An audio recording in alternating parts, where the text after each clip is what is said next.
care. And I'm going to know their phone number, or we're going to contact on Facebook. And I'm going to know how to get a hold of these people, because that's what you do. Because we're trying to find time for ourselves, and it's really hard to do that when you're constantly running around for your kids, right? Like, that's the whole point of this, is that I can't breathe. I'm so busy. I need to breathe. And so how do we take that step back and realize, okay, I need to take that step back so that I can have the time for myself, right? And sometimes you don't have to necessarily go out and do something. Sometimes you can just plan yourself a stay-at-home party and have someone else take care of the kids. But it all depends. And either way, it takes scheduling of the events, making time to plan for those all to be simpatico. No, seriously. Like, you have to schedule and plan every part of your... I don't know. I do consider myself an over-planner, and so I plan out like a month in advance, and I found out there are people who only plan out 2 weeks in advance, and I don't know how they live their lives. But... my sister takes it day by day most days, because she has 4. With 4, I would have like 2 months in advance. She's like, where are we supposed to be? So... where are we supposed to be today? My husband and I run over the morning schedule every day. We're like, hey, don't forget, you're on this duty and I'm on this duty. And then here lately, we've been doing, hey, we're going to go for a walk together, and you kids ain't invited. And it's a chance for us to spend that time together and kind of reconnect. And if he can't go with me, for whatever reason, he's not feeling it, I'll go on the walk by my damn self, because I need that. I need that break from running everybody around and dealing with all their drama, so that I can self-process my own drama, right? Because we got it. I have so much of my own drama. We all have it. So much. So much. So, finding families. Oh, you should have seen me. What? I had some massive drama recently. So, it was my child's birthday. Mm-hmm. And an individual that our family member was, he was really excited to see them. He wanted to ride with them to the location of the park, and which I was good with. So we put the car seat in there and everything. And they ended up leaving relatively early because they had to travel, and they kept the car seat in the car. And I lost my cool. I'm a pretty cool cucumber. I really am. But when it comes to my child's safety... So did they have to turn around? Ooh. No, they were already 2 hours away. So we had to make arrangements to buy one. Oh my goodness. I was so livid. Drama. But that was my recent drama. I don't typically have drama, but that was drama. Yes. I mean, I was kind to them. Yeah. Obviously. I was so kind to them. But on the inside, I was Yosemite Sam with steam coming out my ears. I can only imagine. Yeah. Anyway. So, but on that note, having families that have kids that line up close in age, that can play, without much interference, like referees or older kids that, can help watch the younger kids, can definitely give you some adult time, right? Like, you could hang out with your friends while the kids run around in the backyard, or, they're playing quietly or loudly, as it happens in my household, in their bedrooms, And it creates a relaxed atmosphere for you. And you can sit there and you can visit with the grown-ups. I super hopefully not have a stressful moment where the kid just keeps coming up to you asking you questions. That happens sometimes. And so I try to set ground rules in advance because, I've got a almost 5-year-old and I got a 14-year-old in the house. And so I have to go, all right, guys, here's the deal. Mommy and Daddy are having friends over. I don't really need to know about it unless you're bleeding or it's broken. And no fighting. And love each other because you're supposed to. Okie dokie. Because you're supposed to. That's what my grandparents always used to tell me when I was little kids and I'd be fighting with my sister. You're just supposed to love each other. And so I always tell my kids that now. So I'm like, you're just supposed to love each other. Okay? That's just how it works. Me and my sister were always told that, and that we're all each other will ever have. And I was like, ooh. Looking back at Those that was strong words. That was a little heavy-handed. That was a little heavy-handed. Like, I'm thinking about that now. I'm like, oh, shit. What if they are all I have? Yeah. That's a lot of pressure on them because they don't even know. So much pressure.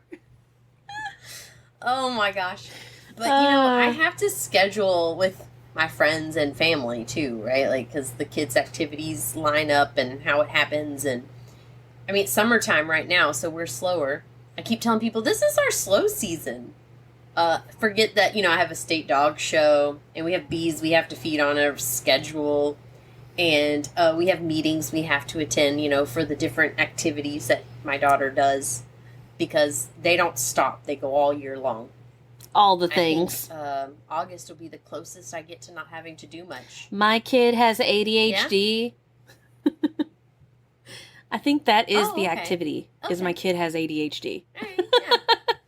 Because every day, every 15 seconds, we change what we're doing. Over here, over here, over here, over here, over here. But we're starting school, and we're probably going to be doing jujitsu and 4-H. There you go. See, you are going to be as busy as Welcome. I was hoping it would maintain the ADHD a little bit. You still could hop from activity to activity. Getting him busy doing those things. Yeah, I was hoping it would help with him getting excited about a project, Sure. Yeah. Anyway. I like to think that I can get the kids excited, but 9 times out of 10, they have to get themselves excited. I can tell when my daughter really likes something because she actually, puts half-ass effort into it. When she doesn't like something, you have to constantly get onto her for it, and you're like, hey, are you going to do this? Are you going to do this? Are you going to do this? And she's like, oh my gosh, you're just always nagging me. But when she likes something, I only have to check in once or twice. Yeah, she's all about it. Oh, I already did it. Getting ready for this dog show, that's all she's done is get ready for a dog show. So I haven't had to do much because she knows it's coming and she's prepared. And so that gives me a break because I can wind down with my walk. Because I know what she's supposed to be doing, and she's actually doing it, right? She's brushing her dog. Yeah. If you don't want your kids to do drugs, get them a dog they have to brush. Because they will never have time for anything else. This is proof. That's great. Actually, I love that advice. I'm serious. Get them a dog they have to brush. They will never have time for anything else. Especially a big one. The bigger the better. Yeah. So there's, because there's more hair. You gotta worry about matting. Yeah. So, but we schedule, you and I schedule stuff all the time. And whether it's hanging out or it's recording, we schedule stuff. But we have to stick with it. It's always, I think that's key. When you're like, oh my God, I haven't seen this friend in forever, and you've planned something, and then they're always that person that last minute, backs out on you. I'm not saying I have any friends like that, but I have had them in the past, and it sucks because you get your hopes up, you've made plans, you've cleaned your house, and nobody shows up to hang out. And you've arranged for the kids to have activities to do, so you didn't have to worry about babysitting anybody.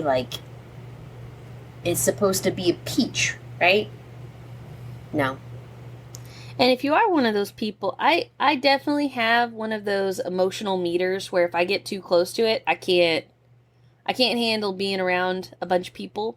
So I get that aspect of it, but if you are one of those people, just try to cancel a couple of days before. If you know that your week's not going great, just be like, you know what? I'll catch y'all another day. Because the whole 5 minutes before or 30 minutes after, some of my buddies in the past. We've all had those friends. We've all had them. And you're like, damn it. I wonder why this person hasn't showed up, and it's an hour in. Yeah. And I think it hurts worse when it's a one-on-one versus a group scenario, because a group, there's a group of them. You don't miss the one person quite as much, but the one-on-ones, yeah. If you set the schedule, stick to it. If you know you're not going to make it, friends generally understand, and you can tell them, look, I'm not feeling it, but thank you for the invite anyways. I'm going to sit at home in my hot tub and read a book. I don't know. I'm just throwing stuff out there. There's excuses you could use, but, you know. And because you've got to plan this stuff. Like, you're planning the when, the where, the cost, and if there's activities, like, you and I have gone and done stuff together. We've gone and been places together, and that takes planning, and that takes time and cost, and then getting everybody there. It's not easy. And be mindful that sometimes your buddies are just overstimulated, right? Because we all get overstimulated. But never underestimate how overstimulated your partner may be as well. Because a lot of times your significant other is the individual that you're leaning on to create time for yourself, but also they need to be selfish too and not always be that individual to create time for you. Sometimes you need to create time for them. And they might not ask for it right away, but as a partner, makes a conscious effort to help them with their moment of peace, and then it's not reciprocated, it could be super hurtful to the relationship. Absolutely. My husband is amazing about making sure I have time for me. And I always have to go, so when is your time? Right? Like, I have to remind him. You've done all these lovely things for me. I had a migraine, and the house still functioned, and I wasn't around, and it didn't burn down. It's actually cleaner than when I left it. The kids are clean, and, super handy. So when do you need your downtime? Because it happens, right? Like, it's okay to have the back and forth of the sharing. Like, I think it's so much easier on a relationship when you can have the back and forth, right? I got my bubble bath. He needs his bubble bath. We all need them. Yeah, for sure. Glass of wine, or for him, it's a glass of bourbon or whatever he's opened. A moment of quiet and calm. Yeah, it's his time to be by himself without me or the children. And that's the goal, right? I'll tell you what, though. I like this wine. I really like this wine. I do too. A lot. I've been really enjoying it. It's great. I poured myself a really big... Especially only for like $13 or however much it was. Under $13. I'm pretty sure I rounded up because of tax. But like... So I poured myself a big pour, so I'm still on my sample. We're going to call it a sample. Nobody can see it but me, so we're calling it a sample size. But I'm still working on it. I'm feeling it, right? Like, I feel like a warm in my face. Warm. Yes, I started getting a lot of heat in my neck. It's like behind my ears. I think it's the wine. Because it's always hot in this office. Doesn't matter what the temperature is outside. It's always hot in here. So, but I'm really liking this wine. It's good. It's buttery. I like it. I think I'm going to have to cook some... It is what it says it is. Fish or something to go... Because I can't have scallops or shellfish of any... What about like shrimp scampi? My husband will die. Oh, that's right. He ruins everything. But shrimp scampi would go well with it, though. Am I wrong? With it because, it's buttery. This is buttery. Like, I think the flavors would enhance each other, and it would be fantastic. So if you don't have a husband who's allergic to shellfish, shrimp scampi.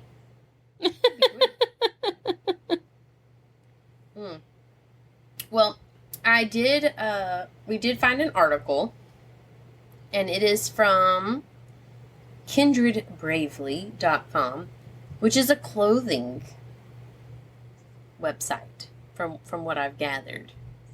But it's such a great little document. It's not super lengthy. It doesn't take forever to read. But I liked it a lot. I think they have lots of good facts in here. It's called 10 Ways for Moms to find time for themselves, not to find themselves. hopefully they already know who they are, but